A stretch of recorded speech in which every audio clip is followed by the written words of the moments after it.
Али Токтокуновдун энергетика системасына коррупция жөнүндөгү жүргүзгөн журналисттик иликтөөсү боюнча видео тасмасы боюнча айта кетсем, бул видео тасмада көрсөтүлгөн фактылар биз үчүн жаңылык эмес.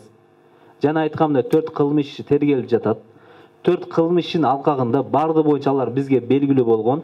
Бирок 4 кылмыш иши булар 2016 жана 2020-жылдагы аралыктагы бул эсептөө палатасынын берген актысы боюнча козголгон кылмыштер.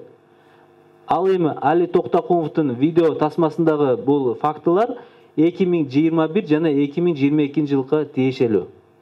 Ошондуктан бул маалыматтар биз үчүн жаңылык эмес. Айткандай, алар мурдатан эле катталган жана текшерүү аракеттери жүргүзүлүп, алар боюнча эми ал жерде толук ала алган жок да, Али Токтокунов делечи.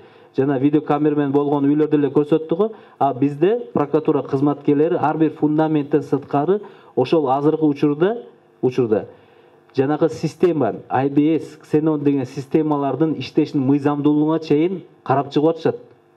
Бирден бир.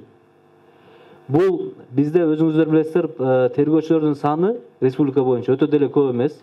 Прокуратура органдарынын тергөөчүлөрдүн саны 100гө жетпеген. Бирок ошого карабастан район шаарларда ар бир жерде тергөөчүлөр толук кандуу президенттин койгон талабын толук кандуу аткаруу боюнча иш жүргүзүп жатат.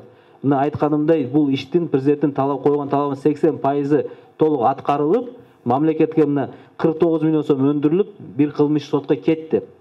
Калган кылмыштар да жана айткандай тез күндө аяктайт. Андан сырткары бул ишти улантып биз 2021-2022 жылдардагы эсептен чыгарылган ар бир карызды бир сомуна чейин мыйзамдуулугун текшерип, жана аларга юридикалык баа берилип, тергөө аракеттери жүргүзүлүп, жыйынтыгына чыгабыз буюрса.